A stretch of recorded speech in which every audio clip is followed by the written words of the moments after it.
Oh, snap. What's that you got on? Yo, these are new R.1s by Randy. I'm in the future with this. I'm stepping on top of the world. These are the new R.1s by Rampage. Order right now. Land to land, sea to sea, state to state. These are official.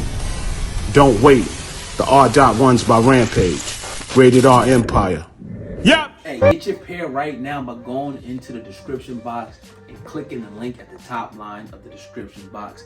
Tell them your boy Old God and Sandman from the Hip Hop Uncensored podcast sent you.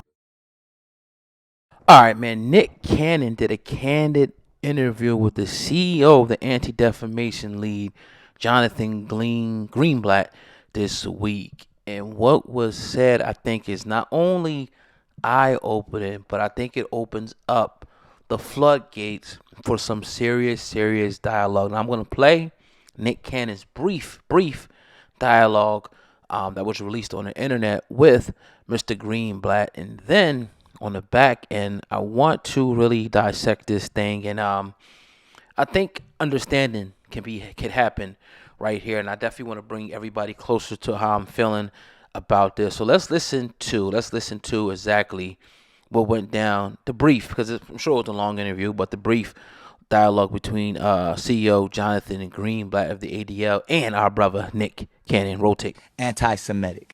Given the chance to say, are you anti-Semitic or not, he didn't say, no, I'm not anti-Semitic. At the press conference, tell us about that movie. Why he did. He said, stop dehumanizing me. And the movie is saying white Jews invented the Holocaust and 6 million Jews didn't get killed. Okay, I know that isn't right. Because there's a gigantic historical record. Jewish people know when you dehumanize us this way, we know what's around the corner. So in that same statement as those are the tropes that dehumanize Jewish people, the same buck breaking. What's that? I don't really know what that means, to be perfectly honest. The slave masters would bring the buck, the one that gets out of line. So all the other slaves would see lash after lash, show them the power to set an example. This is what you must do to fall in line. So when we see the 6 things that Kyrie must do to get his job back, right? That's dehumanizing. Now, first and foremost, I'm going to break this thing down like nobody else is going to do it. So trust me, share this video, share this joint on Facebook,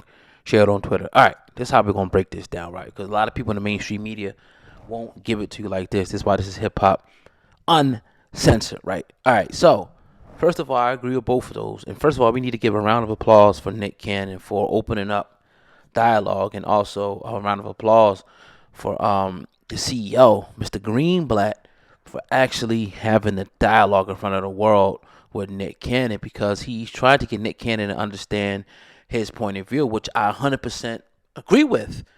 Now, when you kind of unpeel this, right, when you really start unpeeling it, you see a lot more similarities than you do differences between the way the Jews was treated in Nazi Germany and the way that blacks have been treated even now, pre and post antebellum, right now, Civil War, all of that. Like, really, not much has changed. Now, let's look at what happened, right? And this is from the Holocaust Encyclopedia, and then I'm going to draw some parallels to today. Then we'll go with what they're actually asking Kyrie to do, right? Take your time.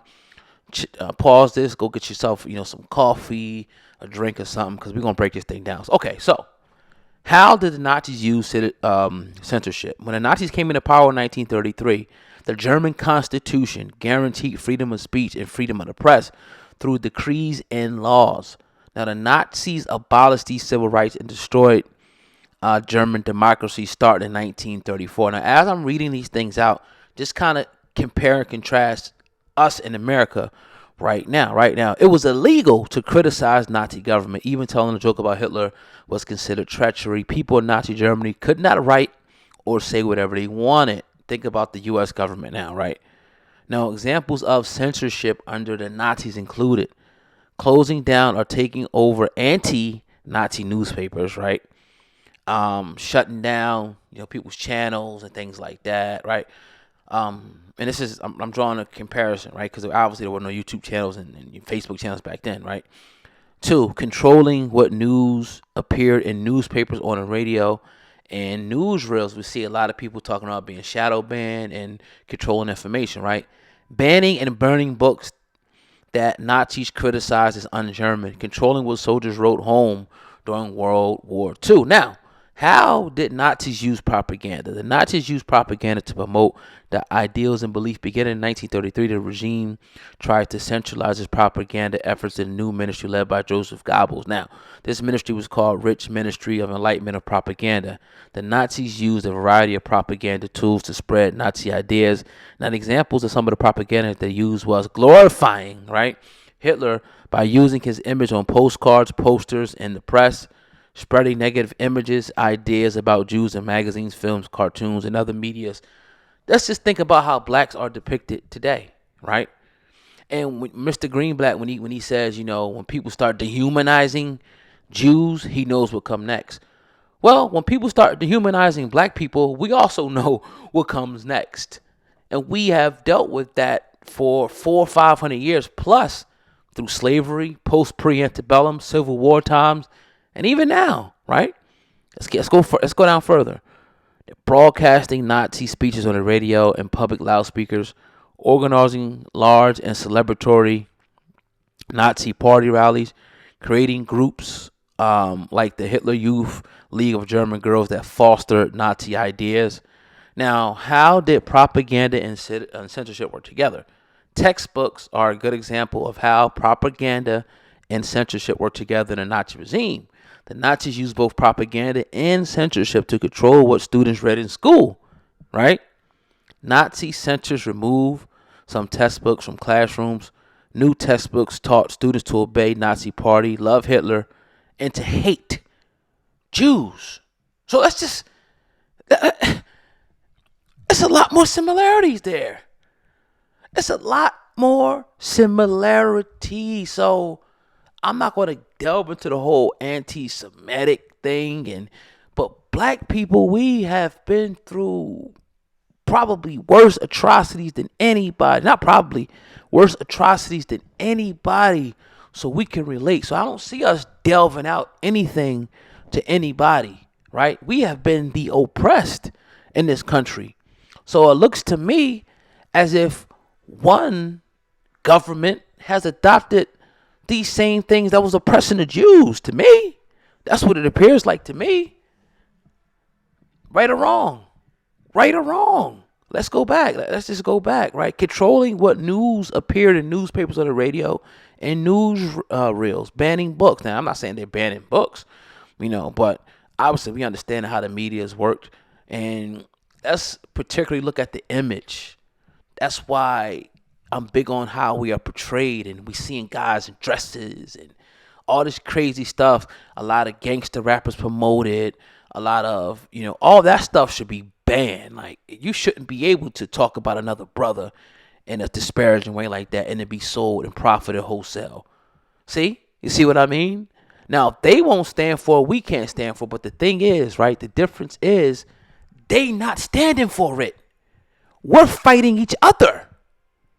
We are fighting. They say, you know what? Look, we know, see, their history is written in blood, just like our history is written in blood, but they're not going back there again. We so busy infighting with each other, like we ain't looking at the big picture. They see the big picture. They see that, okay, yeah, we might have mad differences. Every Jewish person is not the same. They probably like different things and different whatever, but they are all unified on the one thing that matters, who they are and who is not going to mistreat them. So we need a black anti-defamation league. We need these type of things in place to stop these clowns out here from destroying the race, man. For straight up destroying us. But it's incumbent upon us to do so. So my whole point of this, I'm glad that Nick opened up the conversation, because if everybody if he has to do sensitivity training, so should other people. They should have to go to the slave museums. They should have to donate to this. They should have to do this. They should have to do that. It should be the same thing all across the board. Now, maybe some people need to be, me, myself, personally, I was educated thoroughly in school, the school that I went to, which was a predominantly white school, right? I was educated every year thoroughly about Auschwitz, about the Jews, about Germany, and Frank. I was out thoroughly, a thorough, understanding about what they went through. And I sympathize. I sympathized and I thought it was definitely wrong. You know what I'm saying? But understanding that there needs to be an education as well to understand what we went through. So it's a lot more similarities than differences. The only difference now is one group is in power, one group is out of power. So they're exercising their power. Now that's why I think it's important for the dialogue to be had. Now, some people say that we're the original. Some people say we don't. I see the arguments all across the board, right? Some people say, oh, it's only in the Bible, but the Bible's not a historical. I'm not getting into that. I'm getting into, right? What I'm getting into is the fact that the histories, both of the histories are written in blood, and a lot could be learned from each other, right? And I think a lot of stuff that people say, because you share a video or whatever the case may be, doesn't necessarily make you what they call you, in my opinion. But if we're not sitting down, having a back and forth dialogue and things like that, we'll never get to the bottom of this issue. It'll just be one person pointing the finger and the other person kind of just taking the lashings at the end of the day. Now, if you look at some of the stuff that they're asking this man to do, man, it's like unbelievable. Like, really? Like, this man really has to be, subjected, to all of this. And I was going to go through it, but for time's sake, I won't at this time. I'm sure you guys seen the list.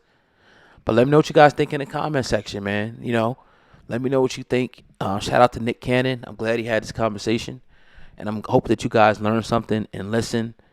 And, if I were to go into what happened during slavery, I'm sure it'll be a lot of the same things, that they experienced, during the Holocaust, right? So let me know what you guys think in the comment section. Your brother O got me Hip Hop News Uncensored. Let's open up a dialogue. Let's open up a dialogue between scholars, not whack rappers, not Cardi B, not these people. I'm talking about scholars in our community. Let's open up a dialogue, open up a conversation, so maybe we can really understand. Not saying it's going to fix anything, maybe that we can actually understand what's going on here. But I had to give you guys this video. I was inspired to do this. I hope that you guys can share it. I hope that you guys, learn something from this. And I'm interested to see what you guys think in the comment section. Jewish people, if you're listening, African American, Black, whatever you want to call yourself, and people from other races, how do you feel about what I said in the video? And let me know what you think, man. Hit the like button, share the videos. By the way,